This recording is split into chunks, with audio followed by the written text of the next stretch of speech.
ah kon kii jeex na. laa ilaaha illallaah mor xobar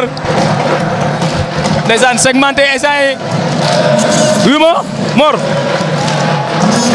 ndeysaan dugal ma segmenté ay supporters ngi wax ak moom mi xoolal ma xale bi lim duy ndeysaan moom segmenté jëlal ma loolu xale baa ngi noonu ci biir géej waaye Double Thieuze tamit mi ngi noonu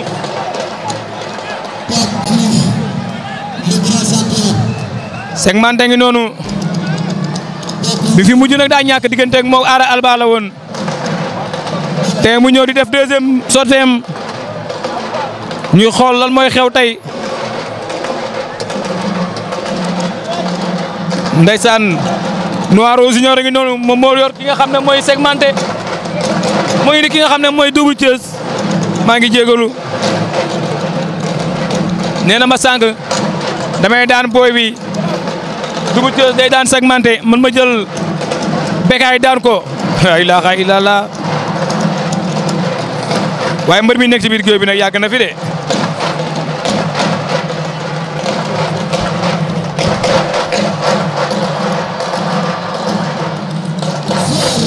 loolu moo nekk li nga xam ne moom mooy troisième combat bi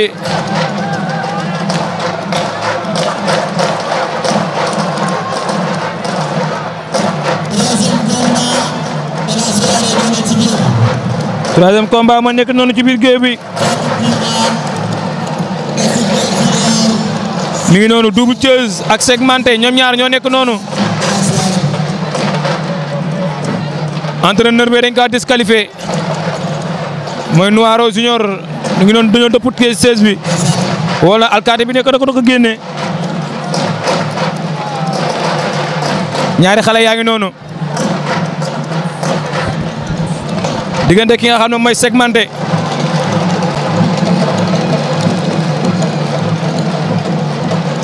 segmenté moo ñu wan ginnaaw noonu Double Thieuze dañ jàkkaar lool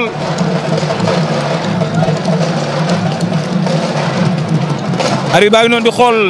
ba xam nii nañu nii nañu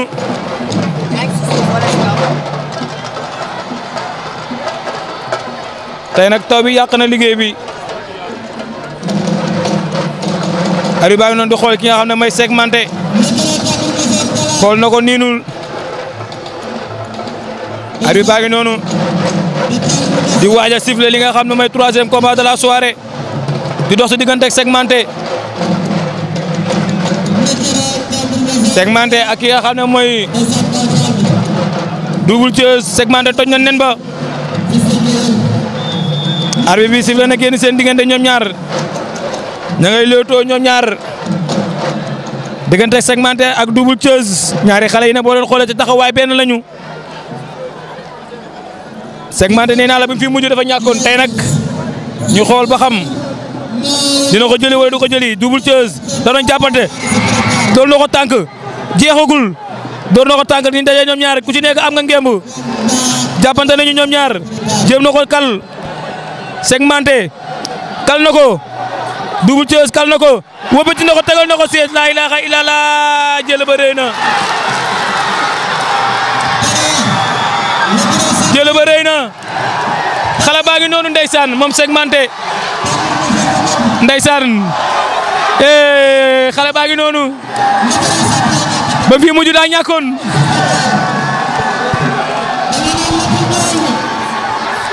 segmenté bi fi mujj nee naa dafa ñàkkoon ndeysaan te am na ndam bi fi mujj ki nga xam ne mooy Ada Alba moo ko fi daanoon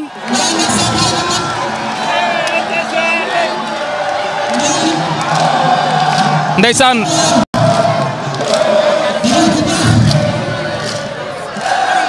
xale baa ngi noonu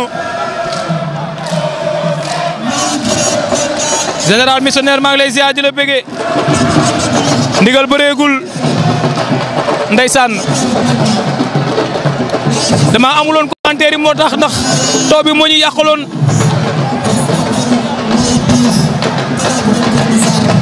tey xale bi segmenté def na joloore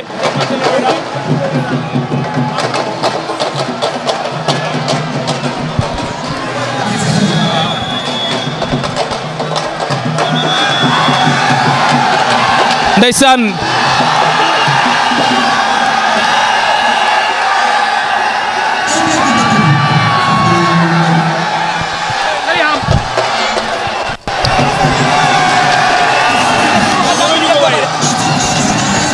waa booy yow lii lan la. waaw gaan nekk xale rek suñu papa Kaane du ñu jàngal barke Seydina Muhammad. bilaa walaay taalaay lépp lu nekk si ñun kii moo ko def si ñun barke Serigne Bamba Mbacké. mais façon jël bi. loolu du dara waneegu ma dara maa ngi sant waa Grand Médine man parcelle Cambérène Grand Yoff fi parcelle 1 ba 26 waa 25 maa leen sant bu baax 24 22 waa res Grand Médine mafia yëpp maa leen di sant maa ngi bëri mbapat grand yëpp bàyyi liñ jàpp ñëw ànd ak yow ku ci mel ni Bécaye coach. loolu yëpp yàlla la du dara lu xale jox nga moom ko lu xale nga jox ko lu mag moom nga jox ko waaw maa ngi bëgg waa Grand Médine sa ñaata combat. fii bii ma fi sama deuxième combat fii nii benn def sama premier combat damaa ñàkk fii waaw mooy loolu gaan maa ngi bëgg ñëpp waaw mi ngi noonu. ndeysaan nee naa la Bécaye moo ko indi moom ki nga xam ne moom mooy segmenté ndeysaan daa amee waloon ay bor nag ay supporteram tey na ñëw na fay na leen ko